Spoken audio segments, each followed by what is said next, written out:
Bien, bonjour à tous. Merci de me donner l'opportunité de présenter la réflexion qui a été celle du conservatoire dans le cas d'un cas très très concret de réadaptation en fait, de la gestion d'un site et des pratiques de gestion concernant alors là, le cas précis du damier de la Suxis, qui est une espèce de la directive Natura 2000. Mais vous allez voir que c'était une réflexion qui était un petit peu plus large que cela et qui a concerné l'ensemble des insectes. Alors, quelques mots sur le contexte global simplement pour que vous replacez bien le cadre de mon intervention. Bon, le damier de la Suxis, c'est une espèce de la directive Habitat répandue en France, mais qui en Normandie est une espèce qui est réellement vulnérable, qui est en déclin de 30 à 50% environ de son aire d'occupation et du coup qui justifie pleinement qu'on s'intéresse à elle et qu'on prenne des mesures en sa faveur. Et donc si vous voyez un petit peu le contexte global, notamment de l'ex-Haute-Normandie, et ben vous voyez en noir ici les stations qui sont avérées disparues pour l'espèce. Et puis un bastion qui subsiste dans le nord-est de la région. Et donc on est clairement dans une situation de régression d'air avec ce qu'on pourrait appeler une sorte de front d'érosion en fait ici au niveau de la vallée de la Seine. Et si on zoome sur ce secteur-là, vous voyez que c'est un contexte qui est très urbanisé avec la ville de Rouen au centre et puis des stations qui sont avérées éteintes à l'ouest et au sud de cette métropole urbaine. Par contre, à l'est, vous avez encore des populations qui se maintiennent, notamment 3 populations avérées, et sur ces 3 populations, il y en a 2 qui sont gérées par le conservatoire, et donc il y a une certaine responsabilité de ma structure pour conserver ce papillon sur le front d'érosion de la vallée de la Seine. Alors, je vous présente l'un des sites simplement aujourd'hui. Ce site, c'est le coteau de Saint-Léger-du-Bourdonny qui bénéficie de plusieurs statuts de protection ou de classement en tout cas. C'est un ENS, c'est une zone Natura 2000 et elle est gérée depuis 1995 par le Conservatoire d'espaces naturels, anciennement Haute-Normandie. Alors, à la base, les interventions qui sont mises en place sont très classiques de ce que l'on peut faire sur les conservatoires à l'époque, à savoir un pâturage ovin-caprin globalement extensif, principalement itinérant les premières années, comme vous voyez sur la photo là en bas à gauche. Mais très rapidement, on va passer sur une gestion par parc en filet mobile, par souci de facilité pour les bergers. Le nombre de sites c'est géré par le conservatoire augmentant au fil des années, les bergers ne pouvaient pas se multiplier, être présents partout. Et alors c'est très pratique, les filets mobiles pour gérer les troupeaux de moutons. Simplement, le chargement instantané est souvent beaucoup plus important. Et pour illustrer cela, je vous ai retrouvé des éléments en fait, du plan de pâturage de 97. Et vous voyez que si on est sur des pressions de pâturage à l'année qui sont globalement assez faible, 0,18 UGB par hectare et par an, c'est du pâturage largement extensif. On est sur des chargements instantanés qui peuvent s'avérer beaucoup plus importants, avec des parcs de taille parfois très très petite, un demi-hectare, avec 68 animaux pendant presque 3 semaines. Et ça représente un chargement instantané qui peut dépasser 12 UGB par hectare et par an. Alors si ça ne vous représente pas grand-chose cette unité de mesure, dites-vous que quand on retire le troupeau après une telle pression de pâturage instantané, il ne reste plus que de la terre, il n'y a pratiquement plus de végétation.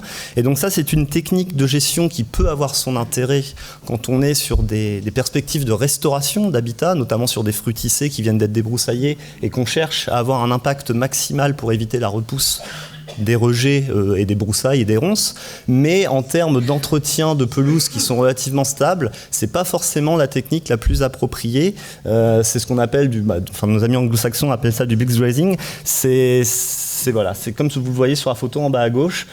C'est bien dans certains cas, mais là, pour le cas de Saint-Léger, c'était peut-être pas forcément la solution qu'il fallait préserver dans le temps. Donc ça, c'était dans fin des années 90, et le constat qui est dressé à la fin des années 2000, c'est que cette gestion, elle est mise en place en faveur d'un habitat, la pelouse rase, globalement, pelouse à orchidées, qui présente beaucoup d'enjeux, beaucoup d'intérêts, mais cette gestion est faite sans aucune prise en compte des enjeux vis-à-vis des insectes notamment, ou très très peu. Et on a un manque d'informations qui est criant sur les sites que l'on gère, notamment celui-ci, et on a quelques infos quand même évidemment, mais on sait qu'on a une présence historique du damier parce qu'on a des observations d'après-guerre avec des anciens entomologistes. On sait qu'un observateur en a compté une centaine en 94, et puis après on a une présence en 2003, et en fait entre les 2 années, on n'a aucune info. Et puis à partir de 2005-2006, on commence à cadrer un petit peu plus les choses, et on a une estimation de population d'une dizaine d'individus qui est réalisée en 2006, avec une recherche notamment des secteurs de ponte et de développement des nids, puisque le damier de la Suxis fait des nids communautaires et a tendance à être une espèce qu'on considère comme grégaire en fait, qui vient. Donc on précise un peu les choses en 2006. Donc si on synthétise le constat, on est dans un système global de déclin de l'espèce qui est indépendante de la gestion des sites. C'est une régression qui est valable à l'échelle du quart nord-ouest de la France. On a 2 des 3 dernières populations de l'Est de Rouen qui sont gérées par le conservatoire, donc une responsabilité. Une absence quasi totale de connaissances sur le comportement de l'espèce et la manière dont elle occupe les sites sur les endroits où on gère. Mais on a néanmoins une perception d'une certaine fragilité des populations en place. On voit que les effectifs sont faibles, on voit que le constat est au déclin. Et donc, on a en fait le sentiment que la gestion que le conservatoire met en place sur les sites est perfectible. Elle peut être améliorée. En tout cas, dans le sens des exigences du damier et plus largement des insectes. Et donc la période 2006-2007 va constituer une sorte d'année charnière, une période charnière, un peu de transition, où on va commencer à avoir une réelle prise en compte effective des exigences écologiques de certains insectes. Donc ça dépasse le cadre simplement du damier de la succise, même si aujourd'hui je fais le focus sur cette espèce-là. Et on va prendre le temps de faire de la recherche bibliographique, de consulter, d'avoir des retours d'expérience des collègues, y compris dans d'autres pays parfois. Et en 2007, on va dire, bon, on arrête de faire pâturer les pelouses à damier par les moutons avec des filets mobiles et des pressions de pâturage assez importantes. Et on accepte en fait de prendre du temps pour se remettre en question aussi, de faire le bilan de notre gestion et de voir ce qu'on pourrait éventuellement changer pour améliorer ou du moins prendre en compte les exigences du damier. Il ne s'agit pas de se dire dans 10 ans plus tard, bah mince, le damier a disparu du site que l'on gère et qu'est-ce qu'on a fait pour le préserver? Absolument rien. Donc on voulait se placer dans cette dynamique-là. Et ce qui est décidé donc en 2007, c'est de continuer à pâturer en fait l'est du site par des moutons avec des parcs qui sont encore relativement réduits. Par contre, la zone à gauche où se reproduit le damier, qui a été identifiée en 2006, on est sur du non-pâturage. Alors, le temps de réflexion nous permet de consulter un certain nombre de biblios, et notamment celle de Goffart, qui a travaillé en Belgique en fait, sur les stations, la gestion des stations à damier, et qui conclut que l'habitat optimum du damier a tendance à se rencontrer souvent 3 à 4 ans après l'abandon du pâturage bovin. Ça, c'était valable en Belgique. On ne savait pas forcément si en Normandie c'était applicable. Et par chance, pour le coup, on avait un autre site du conservatoire, un autre coteau calcaire, où on avait une expérimentation de pâturage en place depuis plus de 20 ans, avec une moitié de site qui était divisé, le site était divisé en 2. La moitié ouest était pâturée exclusivement par des vaches, et la partie est était pâturée exclusivement par des moutons. Et on a une manière de pâturer qui est différente entre ces 2 types d'animaux, et on voit clairement que sur ce site-là, le pâturage par les bovins à gauche a tendance à favoriser l'expression de la succise, qui est la plante hôte du damier, alors que cette expression de la succise a l'air d'être contenue, limitée, freinée par le pâturage au vin, qui est souvent plus ras, puisque les moutons vont couper avec les dents, quand les vaches vont plutôt arracher avec la langue. Donc on avait aussi la perception, en tout cas on avait un site proche du précédent, proche du coteau de Saint-Léger, qui avait tendance à nous montrer que le pâturage bovin favorisait effectivement la plante hôte du papillon. Donc on a discuté avec les collègues, on a abordé les choses de manière habile. Il ne s'agissait pas de dire que tout ce qui était fait depuis 10 ans sur le site était mauvais. Il s'agissait de dire qu'il fallait peut-être voir un peu plus large que simplement la prise en compte de l'habitat pelouse rase à orchidées, mais qu'il y avait aussi d'autres enjeux qui émergeaient, et notamment vis-à-vis de cette espèce-là, et qu'il était peut-être bien d'expérimenter la présence de vaches sur le site en pâturage à la place des moutons. Donc on a réussi à trouver un compromis et on a commencé à intégrer en fait un parc de pâturage pour les vaches divisé en 2 avec une zone d'exclos pour avoir la pression de pâturage la plus faible possible, et on a testé ça durant quelques années. Donc on a accompagné la démarche en fait d'un premier suivi, une veille plutôt, afin de délimiter l'aire de vol des imagos, donc des adultes, sur le site, et ce qu'on constate, c'est que très rapidement en fait l'aire de vol va avoir tendance à s'étendre, avec même la colonisation en fait des autres pelouses par des individus, puis l'installation de secteurs de reproduction sur des zones qui étaient inoccupées auparavant.